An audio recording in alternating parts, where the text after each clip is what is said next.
Welcome back to the locker room. I am Captain Paul, and we're doing something a little different. I've done this before on the channel before with like Screen Junkie and or I should say Hockey Junkie, reacting to a different video. Now, there's a channel called Hockey Psychology. He makes fantastic videos. So before I go into the reaction, definitely go to the original video. Uh, Want to support his channel. He's an absolute fantastic YouTuber, and he's just a little bit shy looking at it now to 50K. So hopefully he can kind of reach that goal. Hopefully he's at 46 now. So, and let's just get right into it. 8 years, $50 million. That was the exact contract that the Toronto Maple Leafs handed to coach Mike I Babcock forgot in about 2015 that. to Was so turn much their money. franchise around. 4 years later, he was fired after a loss to the Golden Knights, and his reputation quickly went downhill. So, how exactly did the most valued coach in the NHL go from the league's best to the most hated man in hockey? The crazy thing about Babcock altogether is it is kind of he was so well respected coming out of Detroit, and then Toronto it doesn't go so well, and he kind of had a negative reputation. Commodore, NHL hockey player, there's nothing positive to say about Babcock. That's why I was actually surprised him getting back in the NHL due to the negative reputation, and also the NHL is more of a players' league more than ever. So I don't, unless he completely changed the philosophy. But I'll stop yapping. Let's keep going. Well, let's take a deeper look. For the longest time, Mike Babcock was considered the best coach in hockey. In 2003, which was his first year of coaching, he led the Anaheim Ducks to the Stanley Cup final and then would later become the head coach of the Detroit Red Wings. He would win a Stanley Cup with them in 2008 and then lose in the final in 2009. In those years, Babcock set a record as the winningest coach in Red Wings history before eventually going to the Toronto Maple Leafs. With multiple World Cups and gold medals with Team Canada, Mike Babcock was the most valued coach in NHL hockey, and he was the guy who was finally going to bring a cup back to Toronto. Except, spoiler alert, he didn't, and in 2019, Babcock was fired by the Maple Leafs after a series of disappointing results. So, and this is one thing I have to question because some people looked at him in such a high regard. I mean, and hindsight is always 2020. But looking back at that Detroit Red Wing team, was it really him that helped propel them to get over the top? I wouldn't say that. That was an extremely deep roster. I mean, the year afterwards, they almost won it again. And I mean, even with the Anaheim Ducks, like you had Jaguar playing out of his friggin' mind. You had Paul Kariya, Timo Solani. Like it was a very, very talented roster. Now you could argue that he maximized what he had on that roster and got them to the distance, and eventually won a cup with the Detroit Red Wings.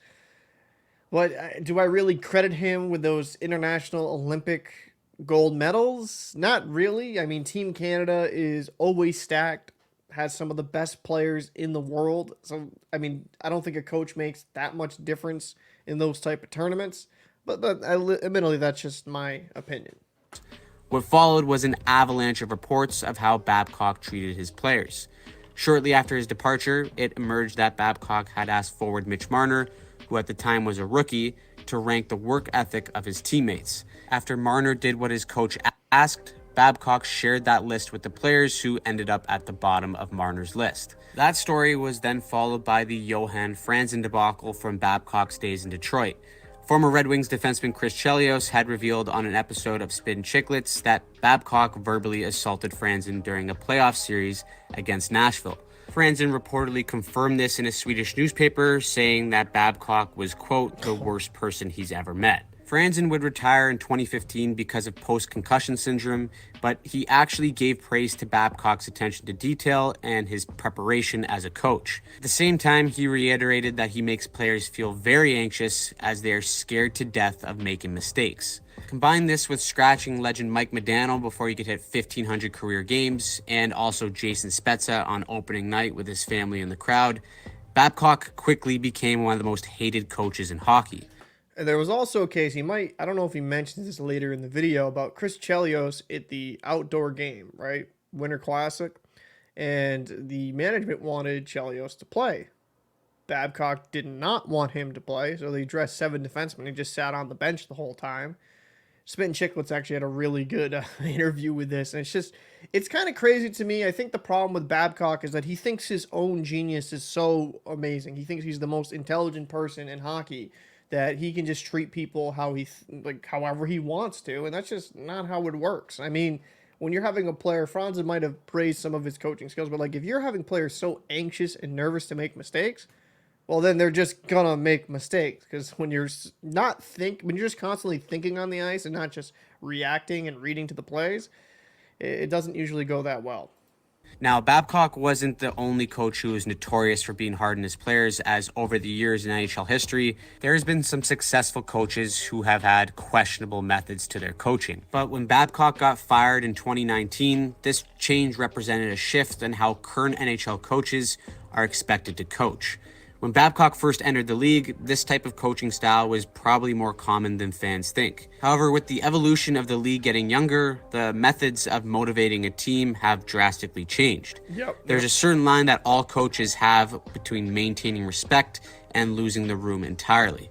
In his final days as a coach in Toronto with a young team at the helm, it seemed like Babcock's style caused him to lose the room entirely. Babcock's methods may have worked in the early 2000s, and his players may have hated him, but they would have no choice but to deal with it, because ultimately his teams were successful. In today's NHL, the dynamics between coach and players have completely shifted. Players just don't respond to a drill sergeant anymore. They respond to a leader who can effectively communicate with all 23 guys in the room.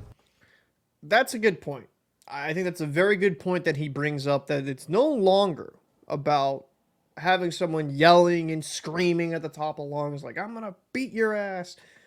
It's about kind of properly leading men. And then that's a big difference. Now, I think in some cases, some coaches are far too soft on their players and don't hold them to any sort of accountability, don't hold them to any type of standard, I should say.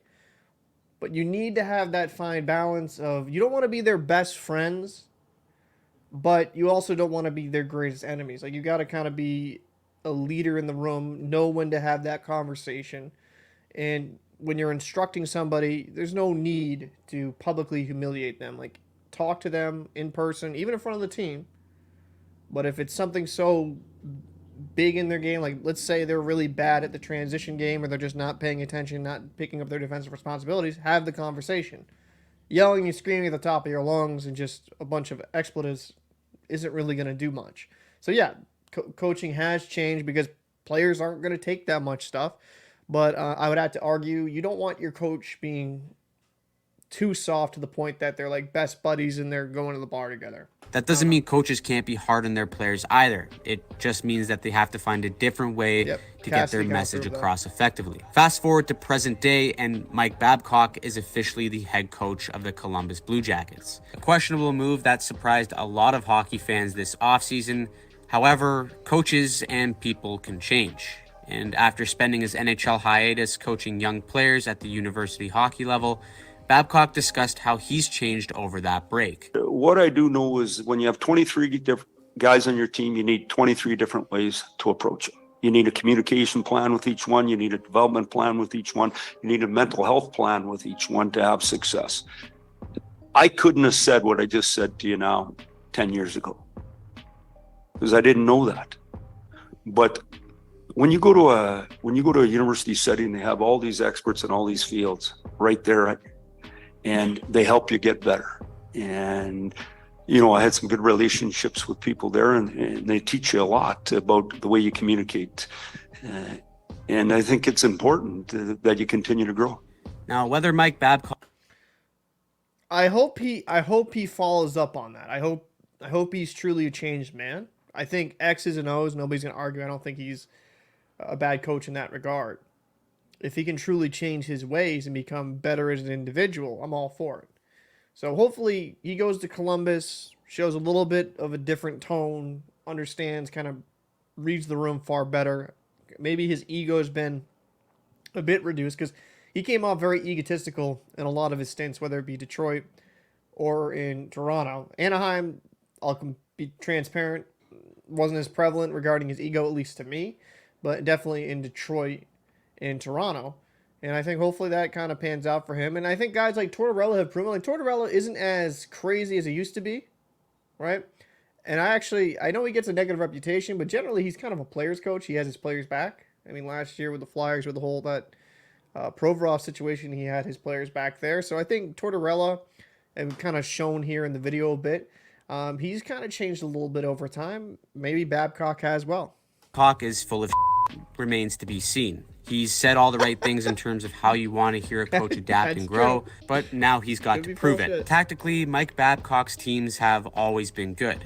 But what will be fascinating is if he can legitimately motivate a group of players to want to play for him. After all, you could be the best strategic coach in the game, but if you don't get your team to buy in and want to play for you, well, then it's all worth nothing.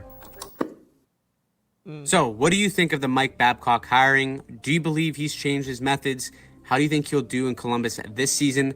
Let me know in the comments down below. I personally was a bit shocked by this move, but if he's changed as a communicator, and that's a really big if, he can actually do some damage in Columbus with some of the weapons that they have on that team. I'll also leave a link to all the Babcock rumors and press conference in the bio down below so that you can form your own opinion on the situation. But as always, if you like this video and want to see more just like it, click on any of the links right here. All right, so great video as always, Hockey Psychology. Let me make sure, because people forget to kind of do that on my videos. So tell me, hit that like button, baby. Yeah. Let me kind of get a little still here. Babcock early on. Listen.